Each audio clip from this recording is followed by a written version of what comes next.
Welcome to our channel, ladies and gentlemen. Thank you for your continued support to our channel.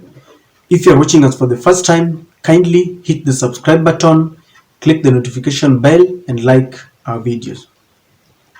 The story I'm about to share with you is rather a bit sad. It exposes the rot in our government, to be precise, in the police. I told you earlier that the Azimio demonstrations exposed very many things, some of which we wouldn't have known. And I want to submit to you that this Kenya Kwanza government should just fold and go home, because it is formed by pathological liars. People who lie without blinking, regardless of the situation.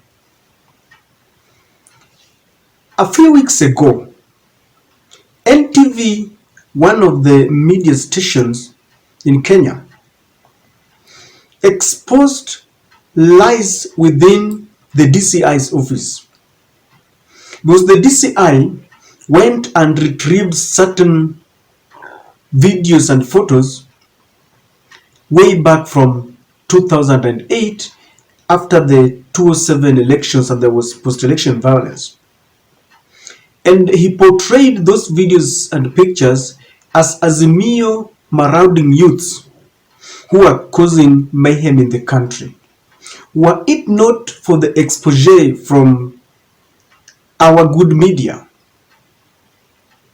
they would have charged innocent Kenyans, and they would have leveled certain charges that are neither here nor there. The DCI later shamelessly came and apologized. But dust has not settled, and the police is at it again. Because the last day when Azimio conducted their demonstrations, there were casualties. One of them was a police officer called Odwor, who is attached to Nyamira. And Odwor died in the process. The police boldly, without blinking, gave a report that Odwor died as a result of a stone throw from the demonstration, those who were demonstrating, and that stone hit him on the head and he succumbed to injuries. On further scrutiny, it is now coming out that Odwor did not die as a result of a stone. This is what has been reported. Cop who died in Kisumu Demos was hit by a police car, report says. Let's continue reading just to understand what is happening. It is now emerging that a cop who was reported dead as a result of being stoned during Azimio demonstrations in Kisumu could have died of something else. New details claim that the officer, Ben Odwor, was hit by a speeding police vehicle during the protests and not by a stone, as earlier reported. Odwor of Keroka police station in Nyamira was on duty during the mass protests. Let us read further to understand, because this is what we want to talk about. It says further, this is an eyewitness giving an account of what happened in both Kiswahili and English. And the eyewitness says, alikimbia kuingia kwa gari mbele, gari ilikuwa imetoka, so everybody was following the vehicle. So Ben akienda kuboard mbele, he missed a step, akaanguka. Right leg ikaingia chini ya gari. Gari ikampitia juu. An eyewitness of the incidents who sought anonymity told the NTV. So the eyewitness is simply recounting the events. And it says that the police was trying to run to escape a crowd, because usually they go to throw tear gas, and it seems they were overwhelmed. So the vehicle was speeding very fast, and this police officer Oduor tried to get into the front seat, the right seat. Then his right leg missed because the vehicle was running very fast. It was speeding. When he missed one step, the right leg got underneath the speeding vehicle, and you can imagine what that means. And the vehicle ran over him. The police did not bother to take their colleague or to just see what was happening. Maybe he could have been helped. They sped and ran. Now, there is an autopsy report. Let's read what the autopsy report says. A postmortem report conducted at Jaramogi Oginga Odinga Teaching and Referral Hospital, seen by NTV, appeared to corroborate with the revelations by the witness. The report confirmed that indeed the deceased was not hit with a stone or sustained any injury on the chest. The report revealed that the officer's hip bone was broken entirely and his leg was shattered from the incident.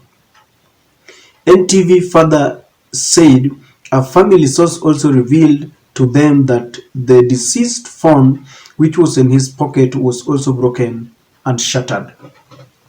So after further scrutiny, and thanks to our very able media, they realized that there were no any injuries on the chest as earlier had been reported by the police. Instead, the hip bone was shattered as a result of the vehicle running over the right leg, as the eyewitness said. And then the pocket that was also inside the right, the phone that was inside the right pocket also got shattered, broken, just to corroborate and confirm that indeed this police officer on duty was run over by a police vehicle. In short, they killed one of their own and escaped. But during the ensuing melee, something like that might have happened. We understand when there is that fracas, maybe they were trying to escape, because the report says that they went just to reinforce more tear gas. My worry is one: when a police officer dies on duty, why must you lie? That is the reason why I have a problem. Because as I said earlier, the DCI had been caught lying.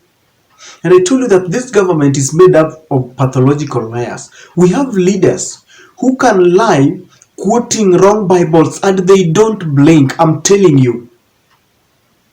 They go to church every day. They are full of prayers, but they still lie blatantly. These people, number one, they were lying to demonize Azimio, to paint them in bad faith, because the government knew, and they still know very well, that they had been cornered, because Azimio was talking of real issues that are very pertinent, issues that touch to the hearts of the common man, the high cost of living and all that.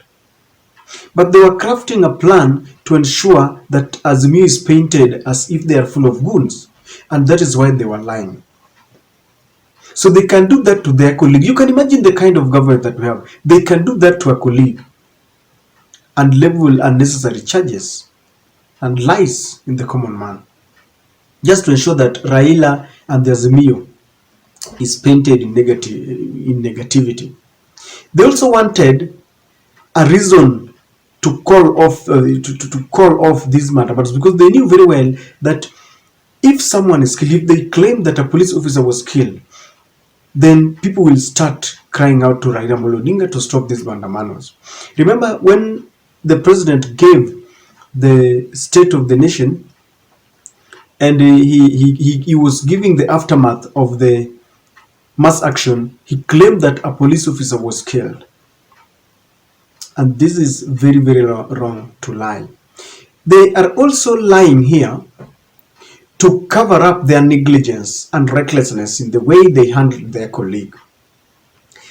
I don't have military force intelligence, and I don't know what must happen where in such a scenario. But I'm thinking that when one of our own, if I was a police officer, is dead under such circumstances or the life is in danger, we can fire in the air and take one of our own. But abandoning him, then later coming to lie that it is the common man who killed him, to me is reckless.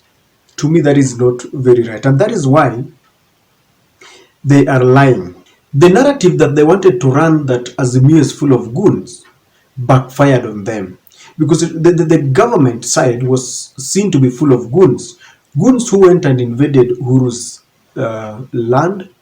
Goons who Raila Amolo Odinga exposed as they were in Karen, planning to kill very many people in the Azimio rallies so that they can now invite the Hague here, the ICC courts. They wanted to run a narrative so that the church and everyone, all the groups could come and say that people are dying in these demonstrations, let us stop. This is incompetence, because the law is very clear that on how we need to deal with those who are demonstrating. As long as they're demonstrating peacefully, the police is supposed to give them protection. I'm one person who believes that violence has no place in our country, in the modern country. I had even condemned this act of killing a police officer, because I thought, as was given by the police, that it was the wananchi, it was the citizens who decided to kill a police officer. Now it turns out that it was a lie, because I felt Mr. Oduor is a father, could be a father. He's a family man. So I was just wondering, is a man on duty? Now he has abandoned the wife, he's abandoned children because of unnecessary altercation. But now it turns out that we can simply say whether it was manslaughter, murder, killing without intent, I don't know. But their own killed him. Why must we lie?